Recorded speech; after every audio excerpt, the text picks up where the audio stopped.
to all of the time zones. Joining us tonight, we have. Sorry. So we have at least 3 different time zones: Jakarta, London, and New York joining us this evening, this afternoon, or this morning. Jakarta is almost morning, to talk about this wonderful book published by Seagull. We have here with us the author, the translator, and a wonderful book critic as a moderator. My name is Máté Vince. I'm director of the Hungarian Cultural Center in London. Joining us on Facebook, we have the staff of the Hungarian Cultural Center in New York. And they also sharing this stream with their audiences. It's such a lovely cooperation, and probably one of the very few good results of COVID, that we are sort of forced to explore all these possibilities to bring events online. And although I really wish we could be together in person, and hopefully this happens when Ferenc's new book comes out, but trying to meet in different time zones wouldn't be possible without the help of technology. First and foremost, we have with us Ferenc Barnás from Jakarta, the author of the book. We have his translator, Paul Olchvary, from the United States of America, and the moderator for tonight will be Nicholas Lezard, who's a well-known book critic in the United Kingdom, focusing mostly on translated literature in the past few years, and especially on the Central European and Eastern European region. So I'm quite blessed to have such an expert with us, and without wasting any more of your time, I'm not sure. I'm basically just keeping on talking to make sure that everybody who would like to join can join now. I will ask everyone who's not speaking to keep their microphones on mute in order to be able to hear the presenter well. And we will talk for about 35-40 minutes. And after that, those who join us via Zoom can have the opportunity to ask questions directly. And those of us who follow us on Facebook, I would ask them to post their questions in the comments, and my colleague Kitty will be following those comments, and we'll make sure that there's time that their question will get posted. So without further ado, let me give the floor to Nick. Nick, the floor is yours. Thank you. Thank you very much. I'm very pleased and honoured to be invited. To get straight on, I think I'll first ask a question of Paul, and that is, what attracted you? I gather that you wanted to translate the book, and you approached Ferenc about this. Is that correct? Yeah. What attracted you to the book, and indeed to the author? Well, so the book was published in 1997 in Hungary originally, and I had been living in Hungary for during that decade. And I was I didn't know the author. I happened to be in a bookstore in the small town of Santander, and just paging through various books when I opened one with an unusual title, Az Élősködő, the Parasite. And I read this sentence, which I will read to you in English. Let's see. Perhaps it was all decided at the beginning. Oh, second sentence. It's hard to put a finger on why, but I was always drawn instinctively to illnesses.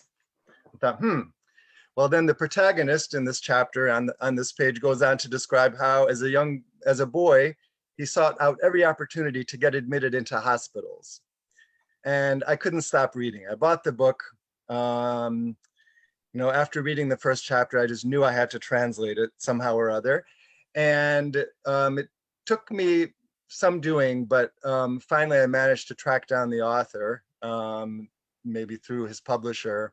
And I don't think he was in Hungary at the time. and we connected, and I did translate that first chapter. It was a long first chapter, but I remember I remember it well. And it was so it was maybe ultimately I didn't translate the entire book for another several years when I got funding from the National Endowment for the Arts in the US. But in the meantime, the author and I became friends, which happens often between translators and authors, and are like getting to know each other prior to my being able to translate the entire book was in fact very valuable, because we developed a sort of trust between us, a bond that allowed us to collaborate on the translation much more fruitfully than I think otherwise might have been the case had we not known each other. So, and collaborate we did. So. And Ferenc, how did you find Paul? What persuaded you to let him translate your book? Listen, I was absolutely shocked by his call. I happened to be in Geneva at that time because I was a flutist. I was playing flute on the streets in Switzerland at that time, and I was totally shocked, so to speak, from happiness, because, you know, this was my first writing published in Hungary. So, you know, imagine, it was already a huge thing for me to be published in Hungary, and then come somebody from the United States wants to translate it. So I was totally happy when after coming back from Switzerland. We met somewhere, I don't know, maybe on the street there was a winery where we drank some wine and we discussed this. So I was very happy, to be sure. And somehow in the very beginning, I thought that this will be for me an extraordinary chance to not to be known, but to work with somebody who trusted my work, Yeah. and who put trust in my work. So Paul, wait, you first found the book, it had only recently been published, is that correct? Or how long had it been out? It was published, I think, late last year by Seagull Books, and thank you. Oh no, but when you first read it in Hungarian. Oh, when I first read it, it had just been published. Right. So this has taken 24 years to no, this is a real labor of love. Yeah. Oh, I knew it would be published eventually. I knew it. Yeah. Yeah. And I think we both did. Yeah. Well, I can see why. It's absolutely good, a gripping opening. Does it seem to? I mean, you were living in Hungary. Does Hungarian literature hold its special appeal for you, or what is it? Or the language itself, or the people, or what? For me, this is a question for me, I guess. Well, I grew up speaking Hungarian, so I'm of Hungarian ancestry, and I moved. No, it's a giveaway. Yes. That's the giveaway. That's the giveaway. Yeah. But I would say that this book in particular held a special appeal to me because, and I forgot to mention this in my initial response, that as I began to read it, it struck me as an extraordinarily daring book, in that it is only loosely attached to any Hungarian literary tradition or school of literature that was really prevalent at the time, maybe more connected with various international literary traditions, works by Hermann Hesse, Thomas Bernhard. And it is almost as much a book steeped in psychology, even psychiatry, as it is in literature. Yeah. And this really meant that it sparked quite a debate when it was first published. And this definitely drew me to the book. Ferenc, do you think Paul's correct in saying that it's sort of at not so much divorce, but at right angles to a tradition of Hungarian literature? Because I can think of a few things which, when I was reading about it, I was thinking this could perhaps only have come from Hungary, and yet it's universal. It's deliberately sort of timeless and placeless. And yet there's a sensibility that I found there, which I might not have guessed right first time if no one had told me, the author's name. But I would have hit on Hungary fairly quickly, I think. I mean, there's a phrase that you said in an interview, which is, if you'll excuse me, the Hungarian reality is not an expressly cheerful one, which I think is, and yet it's also playful. The book is at times very funny. So how do you feel? Do you think perhaps you do fit into some kind of literary Hungarian tradition? Yes, of course.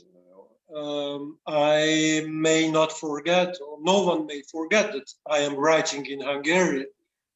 And in doing so, I am ingrained in my soul, or my senses are ingrained in a very strong and very how to say it, a very remarkable tradition. Let's say the Hungarian poetry is incredible, strong, and I read a lot of poetry. Still, I rather read poetry to compare to fiction, and I think. When writing, I don't know what I am doing when I'm writing. I do not focus on any tradition. Let's say I am trying to give voice my feelings or my thoughts or my senses, because to be honest, I didn't want to become a writer. No, so somehow I became a writer through my strange will, if I may express myself so. I simply sat to table and tried. It was a way of thinking for writing.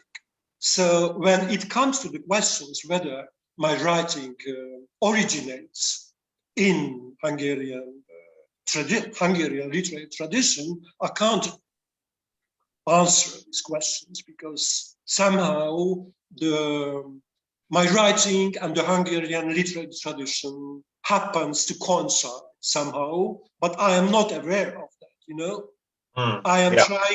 I'm not aware of that. I'm not aware of what I am doing. It may sound very strangely, because at the same time, I try to express my ideas or my feelings very consciously, and a little bit. Sometimes it may seem to be too conscious, but at the same time, all I'm doing is, let's say, is being done subconsciously. But if you are interested who is my favorite Hungarian writers, it would be, I would say, Antal Szerb,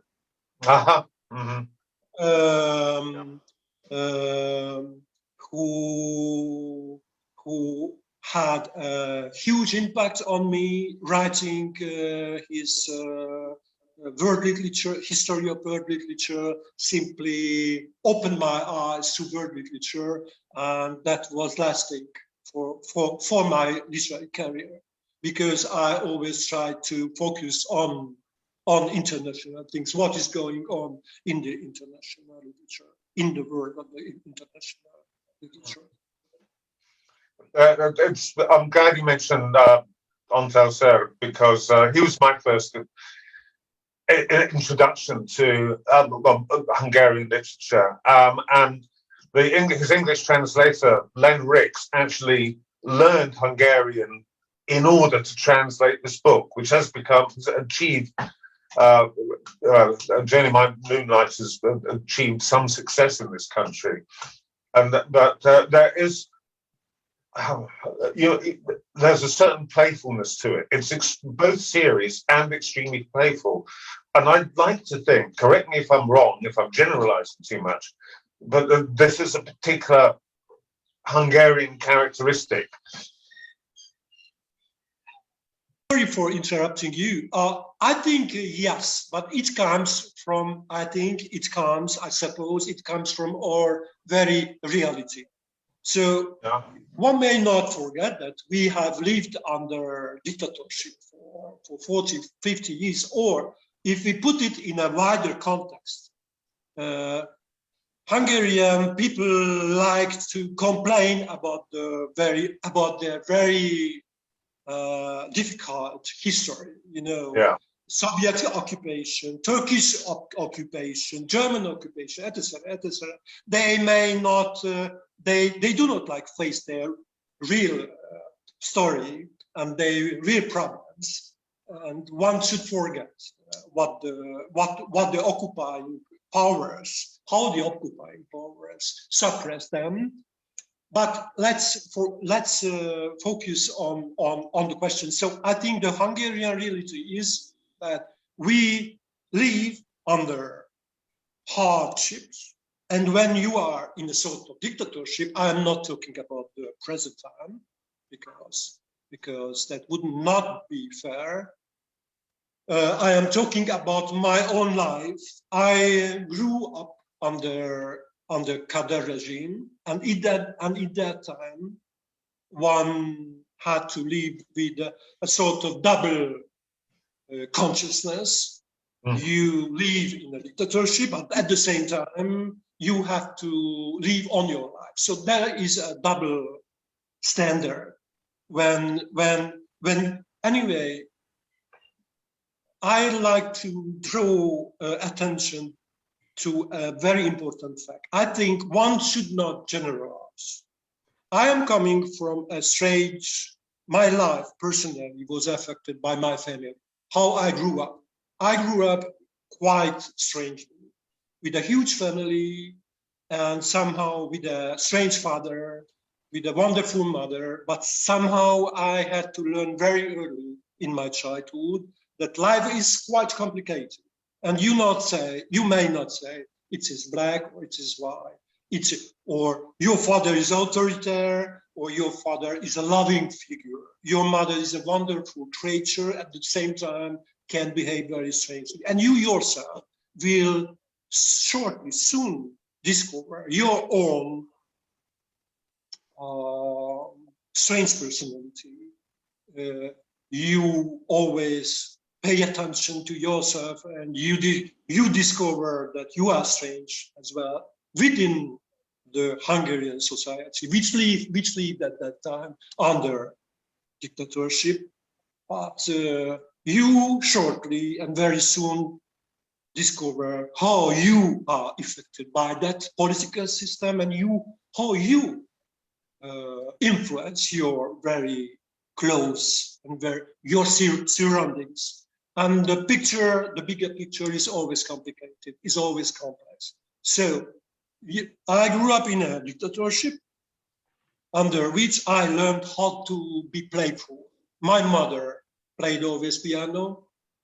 When in the hardest and in the saddest moment, she could smile, she could laugh at things without saying that children, we were a lot of children in a very small little place, and there we played, and she never told us, listen, you should be happy being living, being alive, and you should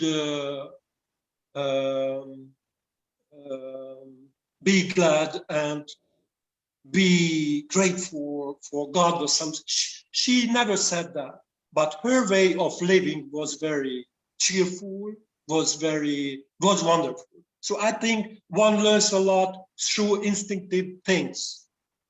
And the political touching on the differences between personal life and political life, I would say everybody has to find a way to live, and the playfulness, I think, is a way to survive, to come to live properly. I don't know whether one can live properly. One tries to do it. And somehow playfulness, I think, until now, I am living now in a country. I have lived in a country in Indonesia for 6 years now, and I see the hardship, how people live in this country cannot be compared with the Hungarian one. It is much harder to live here, and people are smiling.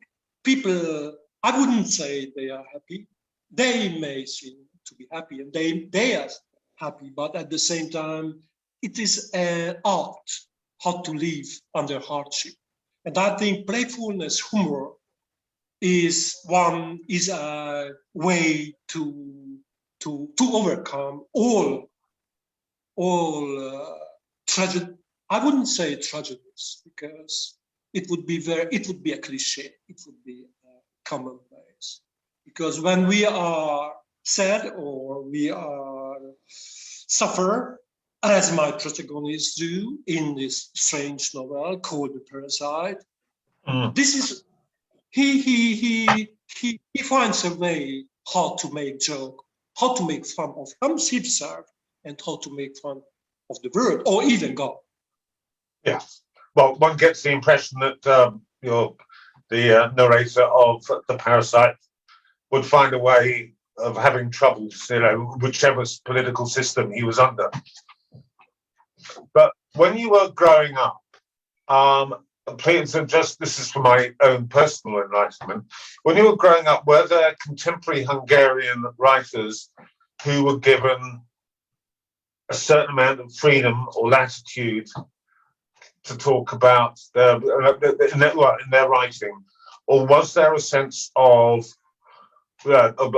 repression or of irony, or something which was something which made them shy away from the contemporary reality? And also, was it dangerous or difficult to be a writer under communism?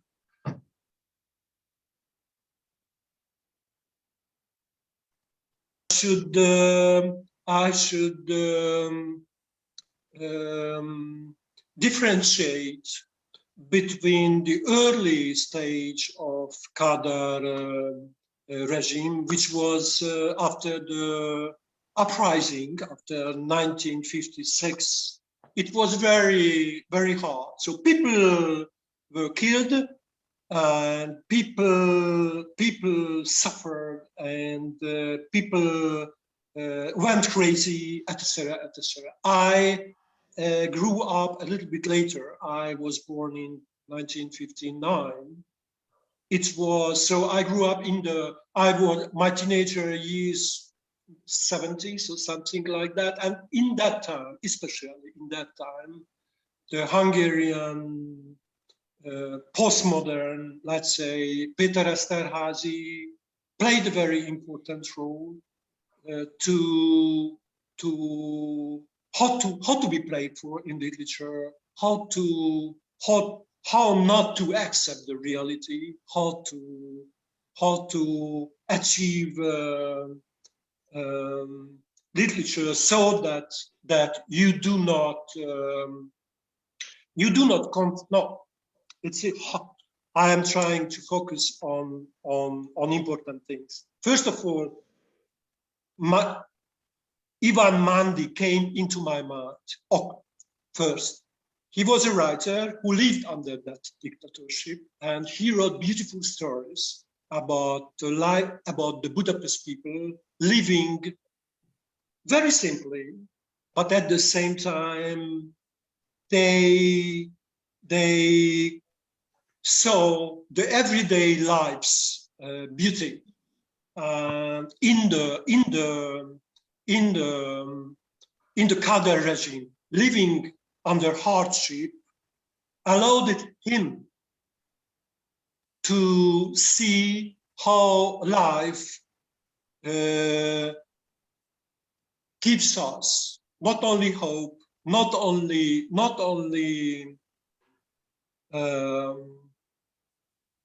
let's say happiness, but somehow Ivan Mandi's example gave me the joy of literature, which is for me very strange because I usually am interested in literature which struggles with the everyday lives. But Peter Esterházy was an other example. But for me, Péter Hajnóci was a more important figure in that time because he composed texts that coincided with his own difficult life, and that proved to be for me very encouraging, because that hardship and that the dark side of the life has been explored in his writing, and still he didn't speak directly about the political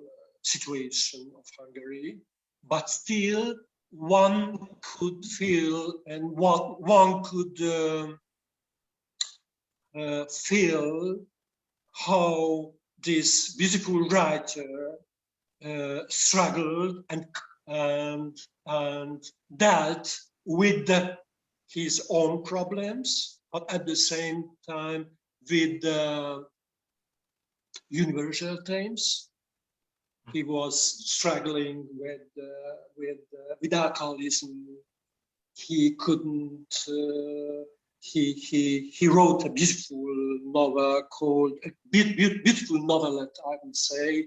The Death went out of Persia, so it's a Grab translation, and somehow that writing gave me really hope that one can cope with the problems under that dictatorship. But I would emphasize again that I grew up in the 70s, 80s, and that time the Kader dictatorship was not at all. It was rather the luckiest barrack of Gulag communism. Yeah. When did you start writing The Parasite?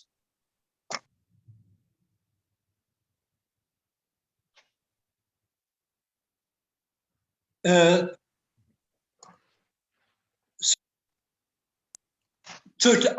started writing The Parasite 30 years ago.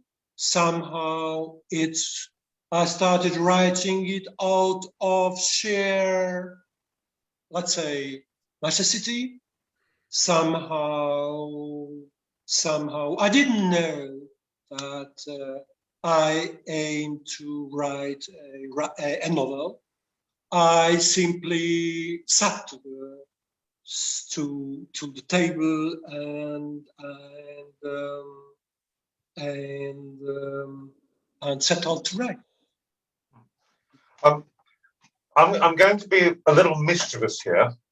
I'm going to ask Paul if he thinks if Paul, do you think that I'm going to ask Paul if he thinks that Ferenc's preoccupations or style or approach has changed over the course of his novels, over the course of his career, And then, Ferenc, I'm going to ask you if you think that Paul's assessment is correct, which is, I'm putting you on the spot here, but I'd just be interested to see what you have to answer to this.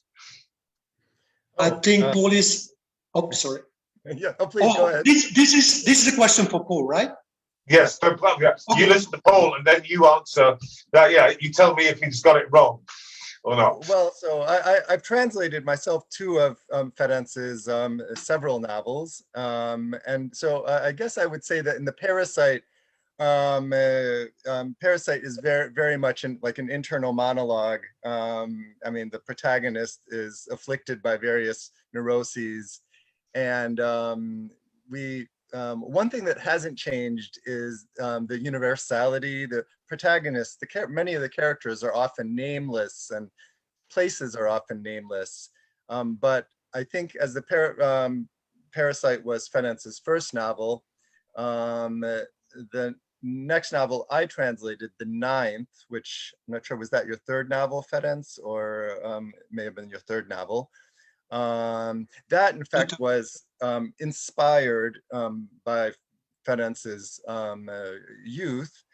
In that novel, that was a bit more of an outward focused novel, still very much about this 9-year-old or 10-year-old boy's internal world, but it had much more to do with, it wasn't as much a novel about the psychiatry of the protagonist, but more about his the particular dynamics of his growing up in a family. And I think in his other novels, one novel also loosely inspired by Ferenc's biography about a museum attendant in Budapest. That too had a lot more to do with the, and also very funny, this humor in almost all of his books, with the external world, and the Parasite a bit, maybe less so. And some of his other novels, I think, had more to do thematically with poverty, such as the ninth, growing up in poverty. And but so I'll stop there. And Ferenc, how would you say that you've developed over the novels? I think that as a writer, as I mentioned before, when starting writing my novel, The Parasite, I was not aware of what I was doing. Maybe the reader can see that. But later, in the course of time, I tried to do different things without going into details. I would say that I tried to write more, not more conventional novels, but I tried to focus more on the style, on the language. I came to understand that writing a novel does not mean that you must put everything into the work. How, for instance, I happen to do that in the case of Parasite, and simply put, I would say that later I think that my main focus remained on the questions of identity, what the human psyche is, how can we cope with the everyday life's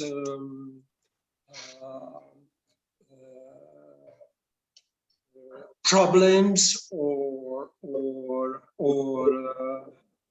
emerging from the everyday lives. There are a lot of things you cannot grapple with. Simply, you can't solve problems. Me as a writer, I would say you can solve certain stylistic problems, but you cannot deal with your own life. You can be a better writer. You should start becoming a better human beings, and you should focus on how to cope with your own problems. But at the same time, I think that I remain the same writer. but somehow I tried to distance myself from my writing, from my point of view as a writer is how to grapple with the universal human problems, because at the end. I heard it was in one of the interviews. I think it might have been a couple of the excellent ones that you did with Paul. That on a simple technical level, that your later novels have more dialogue, and this is connected to your time spent traveling around Europe as a street musician. Is this is correct that you learned to hear more stories than you would have done if you just stayed in the academy? That is a very important point of view you mentioned right now. So I also didn't want to become a street musician playing on the streets. One day I showed up in Germany, and somehow I found myself in a castle. I wasn't invited there. My sister, my older sister, who is a professional musician, she was invited there, and she hid me there. So I was there in a castle. A Graf was living there. So it was already a very strange thing, you know. And you may not forget that I came from a factory at that time. A year before, I was working as a truck driver, as a professional truck driver. And, you know, you are there. And I went there on the street, you know, that was a beautiful barrack street in southern Germany. A lot of Japanese tourists, a lot of French international group. I went out to the street and I started playing flute. I couldn't play, you know, that people somehow liked my playing, and we started talking. And that was unimaginable for me, because we were in a city where Hegel taught at the university. It was Bamberg, and the most beautiful baroque city of Germany.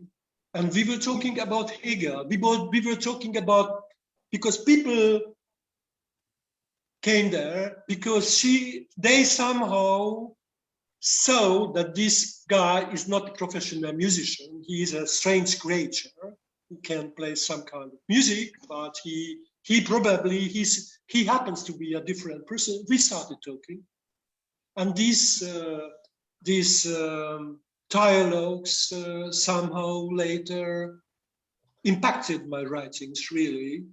Somehow as I started writing novels, I wanted to deal with the great ideas of humankind, you know, how to solve the problems of humanity. But somehow, when I was there on the street and I met people and telling me, for instance, imagine when a flutist, when a mother comes to you and says to you that, imagine, no, I have to tell you that my daughter, who was a flutist, just committed suicide. And your writing and your playing reminded me of her way of being. You know, it was such I trembled, you know. I couldn't play anymore for 10 minutes or something like that, because that was tragedy playing in front of my eyes, in front of me, you know. And then if you start playing after that, if you start playing Mozart or Johann Sebastian Bach, that gives a completely different value to your playing. And somehow in those moments, I can imagine at that moment, maybe I played really well, because at that time, my technique was okay. I could play the pieces, but somehow the additional thing which comes from the soul, sorry for being pathetic, but it is true, you know, because somehow if your sadness is really real and it is combined with human tragedy, which happened there. It was not war. it was not our very reality. You can see what is happening in the world every day today. But in that time, it was not politics. It was not the society's problem. No, it was just pure human tragedy there.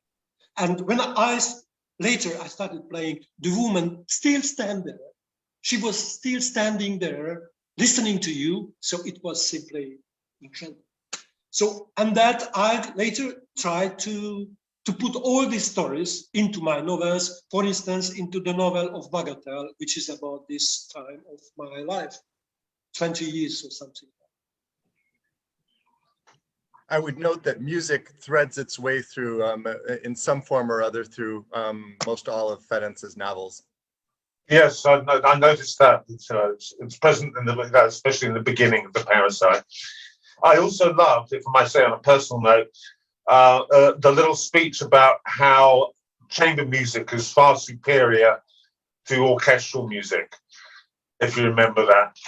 When I read that, I punched the air and cheered, because I think there are some composers who shouldn't be allowed to be in charge of an orchestra, but they should be fine when they're doing chamber music. But this, I mean, I'm glad to think I'm not the only person in the world who thinks this. But it's the first time I've seen it expressed by someone who knows much more about music than I do. But you seem to come from so your family is more musical than literary. My mother wanted to be a pianist player, but instead of becoming a musician, she bore 11 children, so she didn't have the opportunity to become an artist. But she remained an artist all of her wonderful life and her very difficult life, I must add to it. But 3 of my brothers and sisters became professional musicians, and my mother's sisters, my close relatives became really great musicians living in France and leading orchestras, dirigents. Oh, wow. So not literature. Right. But I have so many more questions to ask you, but time is moving on, and I think perhaps to put some questions to the floor. I don't know how to organise that. Kitty, can you arrange something like this? If anyone that has any questions, if they don't, I have some more. But I'd like to hear what the audience has to ask. I will be putting in the questions from Facebook, and anyone feel free to add yours in the chat or unmute yourself for the question.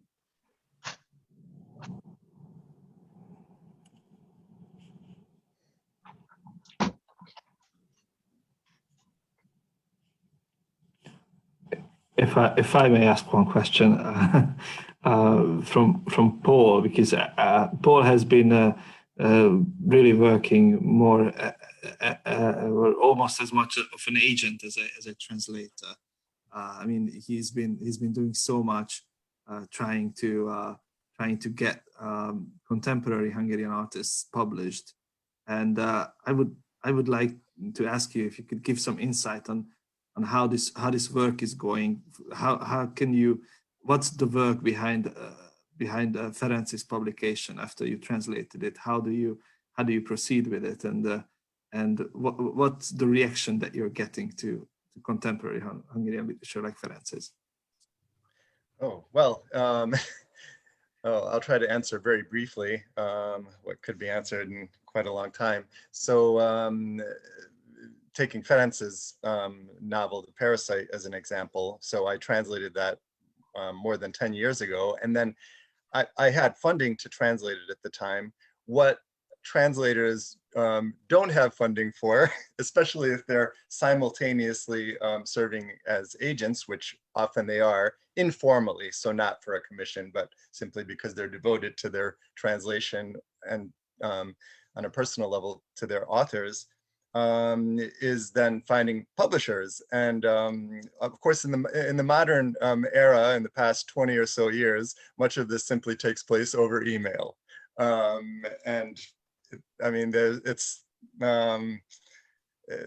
I think I would be stating the obvious by saying that in the case of most books I've translated, I've just sent multiple emails to various publishers, coming up with the best synopsis and best pitches I can muster, and just hoping for the best. And in general, I have to say that, and I would give most US and most UK publishers I've dealt with credit for really responding well to when I send a submission from Hungary, which is the submissions I send. Hungarian literature somehow stands out. You know, it's a Hungarian being not a Slavic language, not a Germanic language, not a Romance language. It has an unusual history. Most editors start reading, and then it's a question of getting them to keep reading. And ultimately, some fine people at Seagull Books kept reading, and they fell in love with the book, and we're so grateful that they did. So that's just generally how it works. You know, it helps to be a copywriter too, and I have worked professionally as a copywriter, so that helps. A marketing copywriter, like to write good pitches, but and ultimately, I mean, some writers do, you know, have professional agents helping them, but the vast majority of Hungarian writers I know or I work with, you know, they're translators. They work with their translators, you know, regardless of which language they're translating into, to find publishers in that territory. We have a couple of questions from Facebook. Any translation of Ferenc's book coming up? And is there a specific difficulty when translating from Hungarian language? And I might have changed the subject. Sorry about that. But this last one from Zsuzsanna Varga from the Glasgow University. Maybe Paul can add a few details about Hungarian fiction he has translated. Zsuzsanna, who asked the question, is working as a Hungarian teacher in Glasgow, so that's why I think she's very interested in this subject. So the first question, Another Death, my fourth novel, will be published by the same publisher, so Seagull Books, this year or next year. So with this pandemic, there seems to be a delay, but yeah, it is already under process, in the making. Another Death. I'll answer the next question or two, maybe in one answer. So I think among the key challenges in translating Hungarian literature for me, and I'm not sure quite how particular this is to the Hungarian language or to Hungarian writing, but one thing Ferenc mentioned, his love of his devotion to Hungarian poetry, that runs deep among, I think, almost all Hungarian writers I've translated. And Ferenc also, his life has been steeped in music, but as a result, especially I think of these writers' devotion to and familiarity with their own nation's poetry. As a translator, I've often found myself faced with the challenge of achieving what the writer would consider to be a beautiful or right, I'm not expressing this well, rhythm in the translation. Among the writers, most of the writers I've translated tend to write long sentences that in Hungarian may be quite beautiful, but I, as a translator, translating into a language most of whose readers expect more periods than occur in Hungarian, have often found myself in little tussles, friendly ones for the most part, with writers over how many periods to insert. My perspective being that a reader of English, generally speaking, there are some exceptions, I suppose,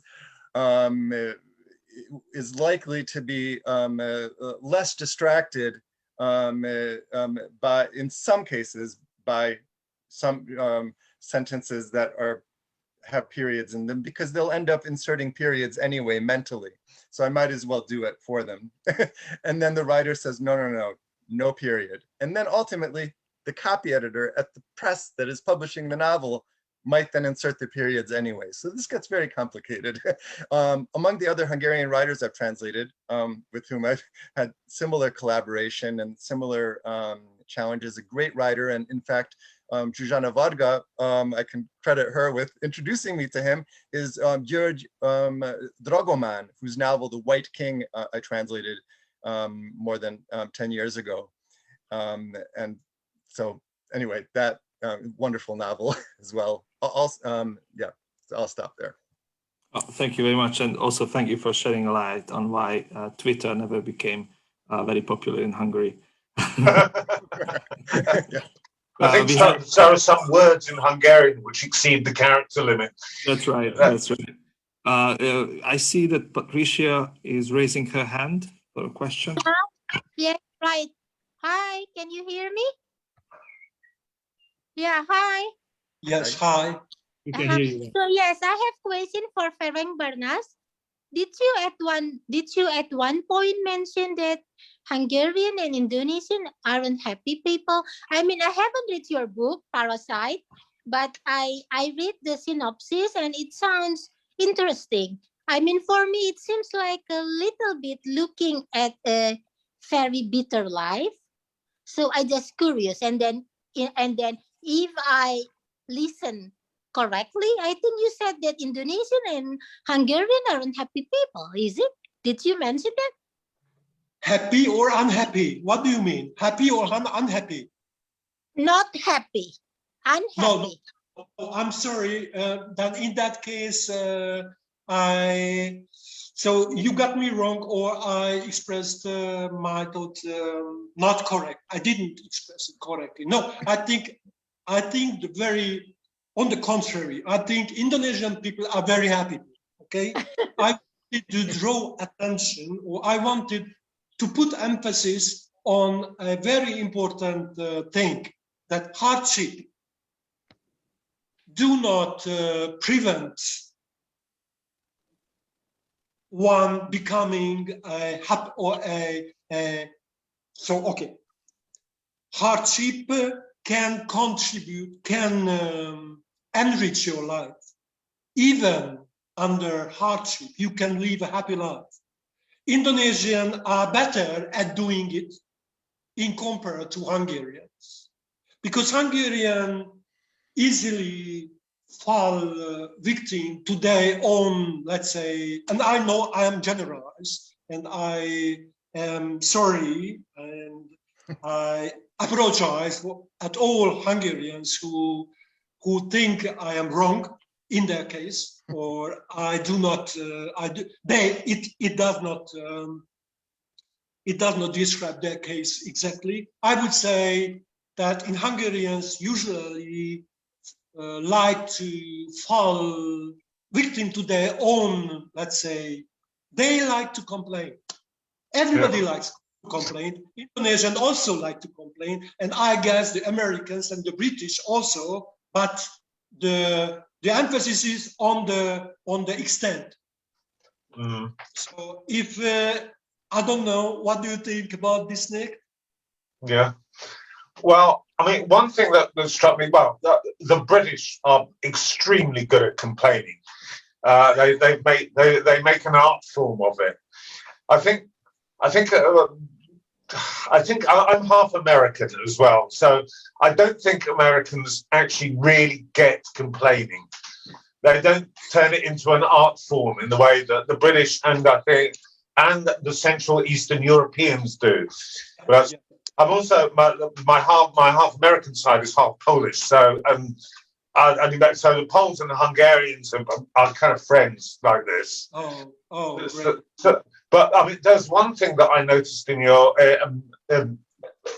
which seems to pop up again and again in the Hungarian literature that I've read, which is a kind of morbid fascination with suicide.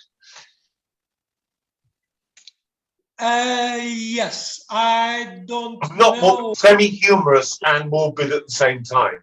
Untitled Chapter does this very well, I think. But Yes, No, I don't know. cut. I cannot hear clearly. Sorry, couldn't you hear us? Patricia, are you here? Yes, I can hear you. That's I hear. Yeah. Thank you for explanation. Yeah, okay, Yeah, thank you very much. agree. Yeah, thank you very much. Nick, I don't know how these things happening in life. Hungary is a very strange country. Anyway, Poland is also a case. As I was a teenager, I regularly visited instinctively that country, and somehow this Polak Węgier, Tu Bratanki, Edith Pslinsky, this I forget recalling these things. So yeah, I don't know. This is life, you know. It is tragedy and tragic comedy at the same time. And there are moments when you are not able to take it as a tragic comedy, because and here coming back to our Parasite, when suffering under different kind of circumstances, be it psychological, be it existential, be it artistical anyway, when you know that what you are doing is not good, and even though you are aware of your chances, how to grab your chances, you don't know how to grab your chances, although you know it by you know it consciously, you know how to proceed, and still you can't proceed. So there are a lot of kinds of way how to suffer professionally, you know, by which I don't mean that I like the sufferer person. No, I think it's the condition human. It's a human condition. So I am not making art from it. No. And when it comes to that, I cannot take it as a humorous thing, you know. It is still for me a fact, you know, that as far as I am concerned about not about the future of the humankind, although it could give you enough occasions to become depressed. No, about the actual situation. So if you are thinking about it consequently, and you want to take the consequences, and you do not want to make any compromises, you will have very serious problems. And you won't be able to get rid of things. And I think anyway, this is about this is the Parasite. In a way, he tries, that nameless protagonist tries to take the things, the problem seriously. He wants to go into that deeply. It is a little bit a German way of describing things, of explaining things. And you asked me how my way of writing, whether my way of writing changed or not. And I think a little bit changed. Getting to know the Anglo-Saxon tradition helped me a lot to overcome certain kind of things, because I still am fond of German literature very much. But the Germans try to, and now I'm generalizing again, the German tries to explain everything and to make things work in always, even if you suffer up. The German would say, if you go zugrunde, it means if you will be. No, I am not joking. Okay, I would only say that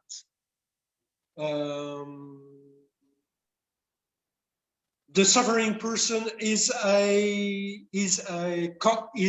our condition. It is our human condition. It is our reality.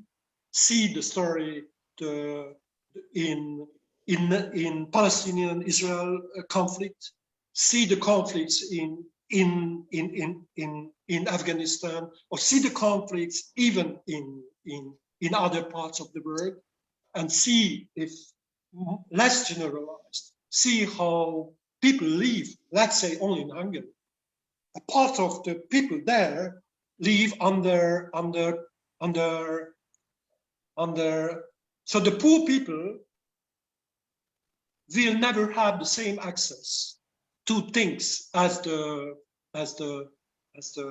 not the rich people. The rich people is a completely different category. The bourgeoisie, say. The bourgeoisie. We are not really interested in the bourgeoisie. They are more dangerous people. Let's say the economic elites who tries to guide us and to say what is good for us and how to do things. But it is already politics, and the Parasite has nothing to do with politics. It's a more complicated, more complex, and more sad things. You know? When your psyche does not let your mind work. That's a very good way of putting it. If I may add, without giving too much of a spoiler alert, slight spoiler alert, the protagonist of the Parasite ultimately, toward the middle, toward the last third of the novel, when he finally meets a woman he really thinks may be the one for him, he discovers that she has led a life of promiscuity. He decides to deal with his suffering by imagining a book about her promiscuity, but imagining all of it, and he writes this in secret. And then the question is, will this really help him heal or not? And I think in an interview with me, Ferenc, you said that you may have been a bit naive at the time when you wrote the novel about like injecting this into the book, the idea that maybe writing can be a healing, but we never do find out, do we? I'm not sure if we do. That's a question at the end, whether, but I'm not going to give away the ending. So. Yeah. I don't think you write with the idea in your mind to solve things. I mentioned that before, you know. It's dealing with things like that is a way of arranging things. I don't think that he managed to solve any problems. And still, this is the contradiction which can be found everywhere in your. If you touch on your personal things, imagine how you solve certain things, or you seem to solve them and still you are struggling with them. I am not projecting, I'm not injecting my thoughts hiddenly in related to your short explanation. No, I am just saying in general, because as an ex-teacher, I like to generalize, and I am very it is very difficult for me to distance myself from this kind of thinking, which pushes you, brings you often to cliches.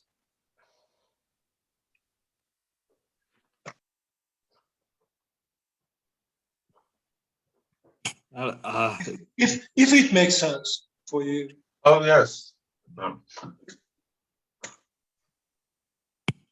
I believe the conversation it's at its peak. It's getting very interesting, but unfortunately our time is about to come to an end.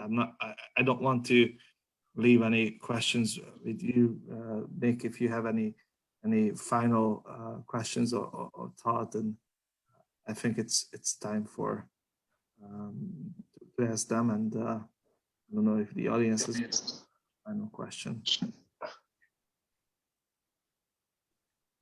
If not, sorry. Oh, I mean, I could go on night, but time is, our time is limited. But thank you very much for inviting me along to moderate this. It was our pleasure to have you as a moderator, Nick. Thank you. Thank you, Nick. Time and for taking this, reading this book in a very short period of time. It's pretty intense, I have to say. It's quite dense. But good. I mean, that's how I like it. So once more, this is the Parasite from Ferenc Barnás by Seagull.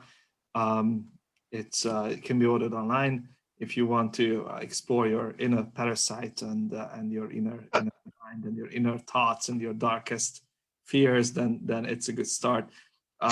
Thank you very much, Paul, for the wonderful translation and for pushing for the publication of this book. I think it's a very important book for anybody who wants to understand the change of the regime from communism to a new democracy and all the troubles that come with it. And thank you very much for your other translations and your hard work in promoting Hungarian literature.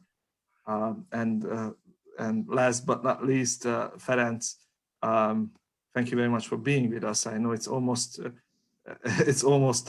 the morning in Jakarta, so taking your time so late, it's a wonderful gift for us.